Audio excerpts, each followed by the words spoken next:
Nous engageons donc maintenant l'examen de l'actualisation de la loi de programmation militaire qui avait été adoptée il y a un peu plus d'un an à la fin de l'année 2013 et qui court jusqu'en 2019. Nos collègues de droite ont contesté tout à l'heure ou en commission l'urgence qui a été déclarée par le gouvernement sur ce texte. Pourtant, qui pourra contester que depuis le vote de cette loi de programmation militaire initiale, la menace qui plane sur notre pays s'est accrue et s'est modifiée? Qui pourra mettre en doute l'état de saturation des forces armées françaises et le risque de rupture capacitaire qui guette? À l'évidence, personne. Dans ce contexte, deux attitudes étaient donc possibles. Contribuer au débat avec les forces et les moyens qui sont les nôtres, ceux d'un petit groupe, ou bien oserais-je dire, déserter, comme l'ont fait donc les collègues de l'UMP en commission, sauf Frédéric Lefebvre, il faut d'ailleurs le noter, ainsi que notre collègue centriste, Philippe Folliot, qui, eux, ont participé au débat. Je pense que ce n'était pas à la hauteur de l'enjeu.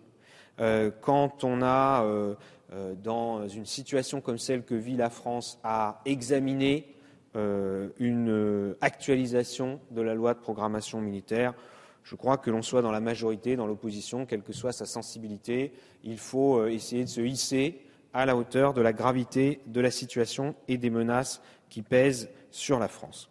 Cette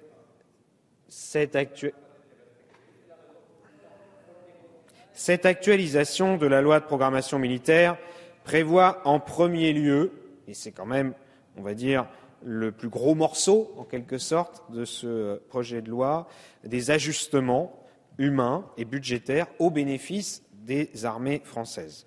Je l'avais résumé en commission en disant qu'il y avait un coup de pouce budgétaire d'environ 1 milliard d'euros par an et, par ailleurs, 1 milliard d'euros supplémentaires par rapport à ce qui était prévu dans la loi de programmation militaire initialement, et par ailleurs une pause dans la baisse des effectifs.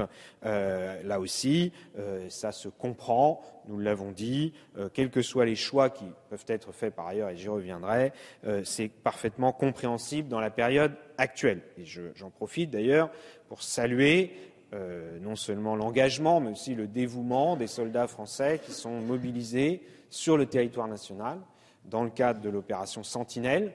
Et nous savons que ce n'est pas facile pour eux d'être ainsi mobilisés sur cette tâche dans des conditions souvent tendues en termes tout à la fois de temps de travail et de conditions matérielles de cette mission. Et ils viennent en complément des forces de police et de gendarmerie qui, elles, sont mobilisées dans le cadre du plan Vigipirate.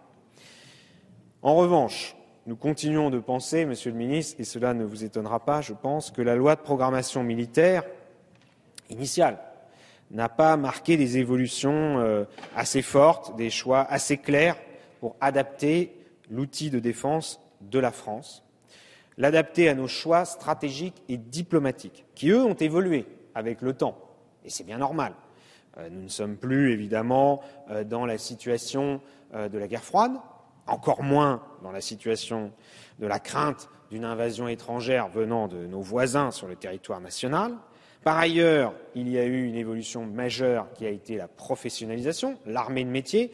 Et je le dis à nos collègues de l'UMP, à nos collègues de droite, moi, je n'étais pas député à l'époque, mais c'était le président Jacques Chirac qui a décidé la professionnalisation des armées, eh bien moi je salue, et je pense d'ailleurs que c'est peut-être un des éléments qui restera marquant de son action comme chef de l'État. Je salue cette décision, ce n'est pas parce que nous ne sommes pas du même bord que nous devons jouer des postures d'opposition. Je vous le dis pour la situation actuelle aussi.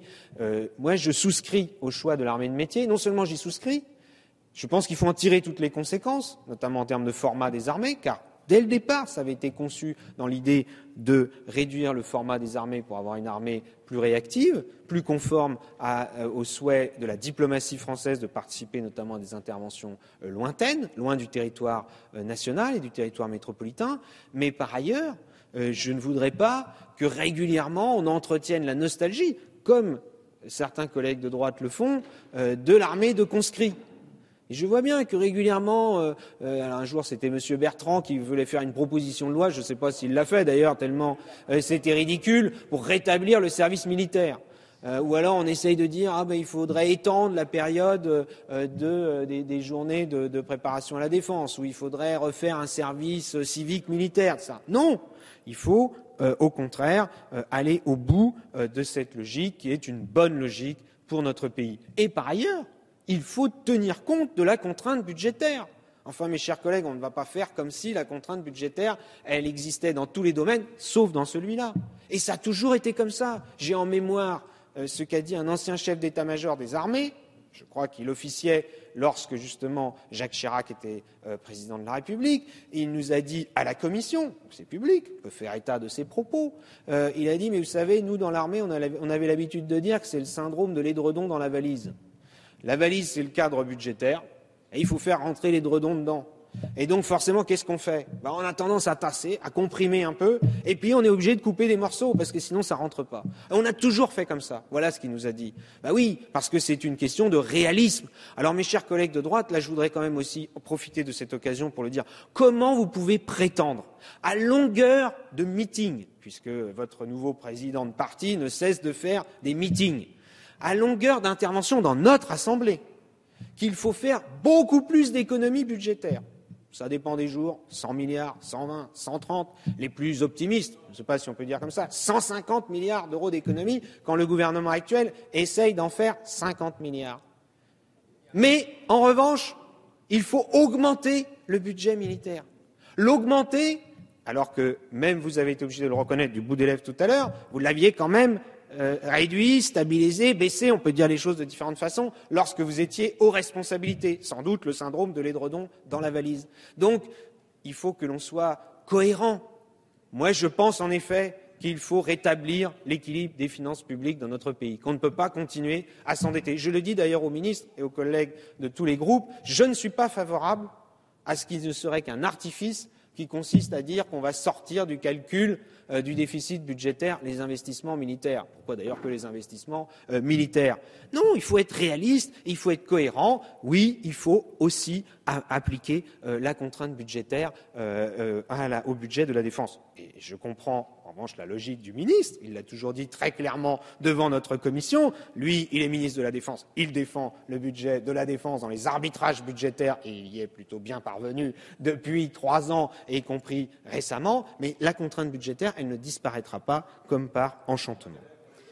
Cela fait...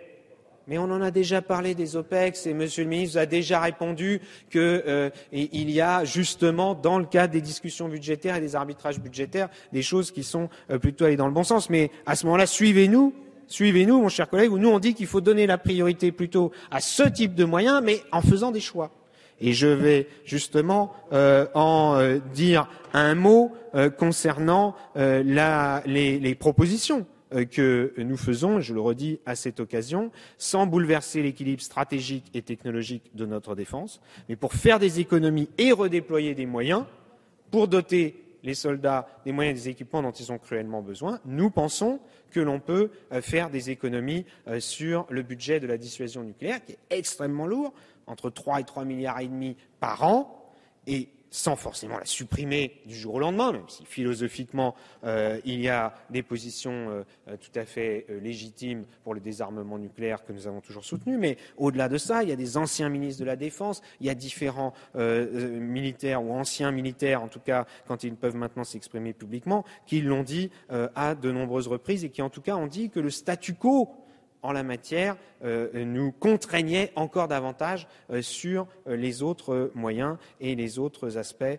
de notre défense qui sont aujourd'hui ceux que nous utilisons le plus puisque, en effet, il y a eu un certain nombre d'interventions décidées par le président de la République depuis 3 ans. J'ai bien compris que le gouvernement n'avait pas l'intention de revenir sur ces grands choix, mais je le rappelle à l'occasion de ce débat, car ça structure toujours les débats autour de la défense d'une part et du budget de la défense d'autre part.